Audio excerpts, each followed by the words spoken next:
l'ADIR et RFO, avec le concours de l'Europe, l'État et la région, vous présentent les nouveaux défis.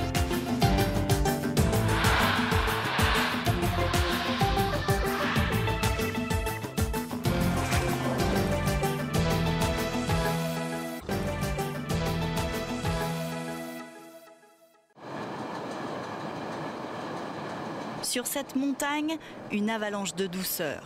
C'est une montagne de sucre dans un silo au port. Vu la température actuelle, pas de neige, non, mais la production de la campagne 2009 de l'usine sucrière de Bois-Rouge. Tout le sucre produit pendant la campagne sucrière par la sucrerie de Bois-Rouge est transféré directement à Rocanne tous les jours en flux tendu. Donc Rocanne réceptionne dans ces silos ici tous les sucres de la campagne.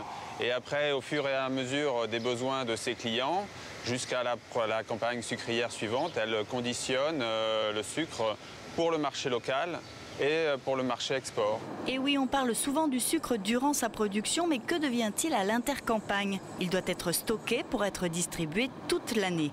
Tout le sucre que vous voyez ici doit disparaître avant juillet et même avant, car cette année, le sol du silo doit subir des travaux. En général, au démarrage de la campagne, on est à stock zéro, donc les silos sont complètement vides, nettoyés complètement. Et régulièrement, on fait des travaux. Donc ce qu'il faut savoir, c'est qu'à la prochaine campagne, dans le silo existant, on va refaire entièrement la résine au sol. Le site a été créé en 1989. À l'époque, il pouvait accueillir 20 000 tonnes de sucre en vrac. Il y a 3 ans, le site avait déjà connu d'importants travaux. Tout au bout, on voit un bâtiment qui a été construit en 2007 pour augmenter la capacité de stockage de plus de 12 000 tonnes. L'objectif étant toujours de faire en sorte que les sucres produits par la sucrerie de Bois-Rouge soient mieux valorisés et que la valeur ajoutée soit faite à La Réunion. Un investissement de 4 500 000 € qui permet aujourd'hui de stocker jusqu'à 32 000 tonnes de sucre dans le silo. Juste à côté se trouvent les lignes d'ensachage.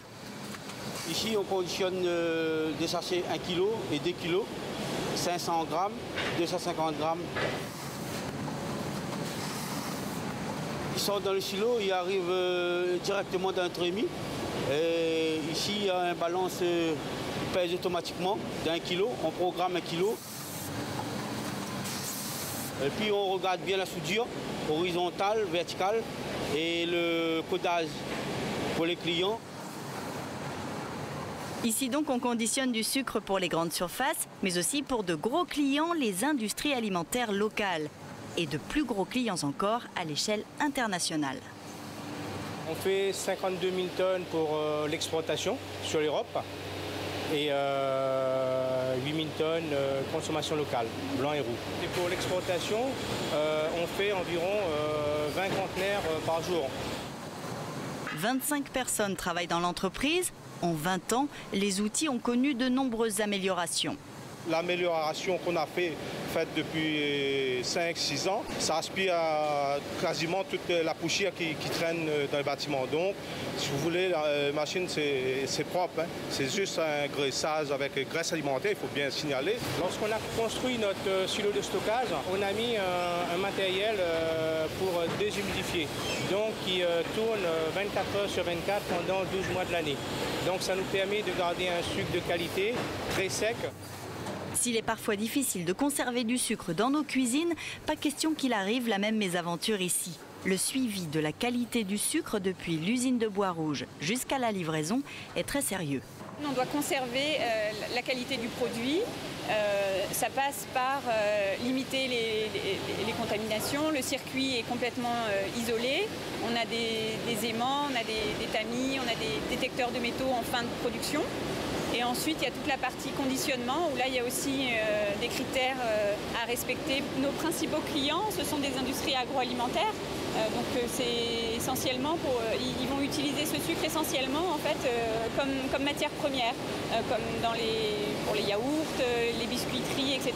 Donc c'est vrai que pour eux c'est important d'avoir un produit sain dès le départ en fait dans leurs recettes. Le sucre, une matière première qui apporte du goût aux produits alimentaires. Dans cette usine, on fabrique des yaourts et d'autres desserts lactés. Nous sélectionnons nos matières premières et notamment nous sélectionnons le lait, nous sélectionnons le sucre. Et s'agissant du sucre, c'est un sucre de canne qui est fourni par Eurocane. La plateforme d'Eurocane et cette usine se trouvent à quelques centaines de mètres l'une de l'autre. Un détail, me direz-vous, mais qui a son importance. Les contraintes logistiques pèsent au final sur le coût des produits. Donc travailler avec Eurocane, c'était d'abord un intérêt logistique et puis également un partenariat sur le plan de la qualité, puisque nous sommes depuis plusieurs années en amélioration constante de cette qualité du sucre.